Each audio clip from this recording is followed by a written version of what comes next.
పెళ్ళైనోళ్ళు మంచిగా కలిసుండాలంటే ఎట్లుండాలి చెప్పు? ఇట్లుండాలా? హ్మ్. మంచిగా మాట్లాడుకుంటా, హ్మ్. మాట్లాడుకుంటా, నవ్వుకుంటా, మురుసుకుంటా హ్మ్. ఆహ్, ఇగ బోబెడతారు తినాలే. ఏమన్నా కళ్ళు పోపిస్తారు తాగాలే. హ్మ్. ఆళ్ళిష్టమే ఇష్టం. వాళ్ళెట్ట చెప్తే అట్ట తినాలే.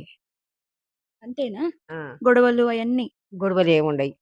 ఎందుకుండవు? ఎందుకు? గొడవలొస్తనే ఉంటాయి గదా! గొడవలేడుంటాయి? ఎందుకుండవు? మన ఇద్దరం మంచిగుండంగా గొడవలెక్కడివి?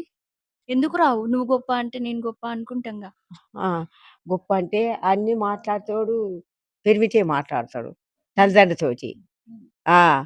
ఇగ మనకేం అవసరం ఉండది. హ్మ్. అది ఎందుకు కాదు నీతోని గొడవొస్తది గదా! నీకంటే నేనే గొప్ప అని. నువ్వు గూడా అంటావు గదా! నీకంటే నేనే గొప్ప అని. ఆ! నేనే గొప్ప అని ఏమనా నేను. ఆ! మరిగ నా మాటే గెలుస్తది. ఎందుకు నువ్వెందుకనవు? నేనెందుకంటా? ఎందుకు? నువ్వు గొప్ప గాదా? నేను గొప్పే. హ్మ్. మరి? నేను గొప్ప. అందరిని చూసుకుంటా హ్మ్. అడుగుతా. హ్మ్. అందట్ల నేను గొప్పే. అందరిలో నువ్వు గొప్ప. నీకు గౌరవం ఇయ్యాలి అందరిలా.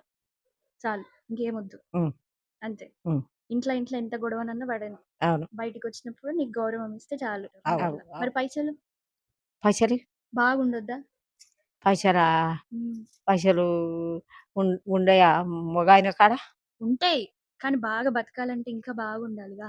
ఇగ అది ఏమన్నా బతకని నీకియ్యాలే. హ్మ్. ఆడోళ్ళకియ్యాలే. హ్మ్. ఆడు ఏమన్నా జేసుకొని. ఏమన్నా చేసుకొనియా? ఆ! మరి నువ్వు? ఆయనొక్కడే సంపాదిస్తాడా? నువ్వు సంపాదించొద్దా? ఇగ సంపాదించుడంటే ఇగ ఆడ ఉన్నది ఉంటది. నీ కష్టం మరి? నువ్వు కష్టం చేసినన్ని రోజులు నువ్వు చేసినవా? ఆ! హ్మ్. నేను కష్టం జేసినన్ని రోజులు జేసిన. హ్మ్. హ్మ్. ఇప్పుడు కొత్తగా పెళ్లి చేసుకుంటున్నోళ్ళకి ఊకే గొడవలు పడుతున్నారుగా. ఊకనే విడిపోతున్నారుగా. హ్మ్. ఏం చెప్తావు? ఇడిపోవద్దు. హ్మ్. ఇడిపోవద్దు నువ్వు 10 మందిలా ఆహ్, జేసిందేమిటికి? హ్మ్. హ్మ్. 10 మందిని చేసిర్రని కలిసుండాలా? ఆ! ఉట్టిగనే చేసిర్రని ఉండాలా? ఆళ్ళకిష్టం లేకుండా ఎట్లుంటారు? ఇష్టం ఎందుకుండది? హ్మ్. ఇష్టం లేనిది ఎట్ట జేసుకుంటాడు? ఇష్టం ఉంటది. ఇష్టం ఉం సర్దుకోవాలంటావు. ఆ! ఇష్టం ఉంటేనే చేసుకుంటాడు. హ్మ్. తట్టుకోవాలి. తట్టుకోవాలి. చివరిదాకా నిలబడాలంటావు. హ్మ్. బాయ్ చెప్పు. హ్మ్. అటు చూసి బాయ్ చెప్పు. ఆ! బాయ్.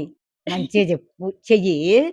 అత్తగారింటి కాడ మంచిగా జెయ్యి. ఎంత మంచిగా జేస్తే అంత మంచిగొస్తది. ఫాయిదా నీకు.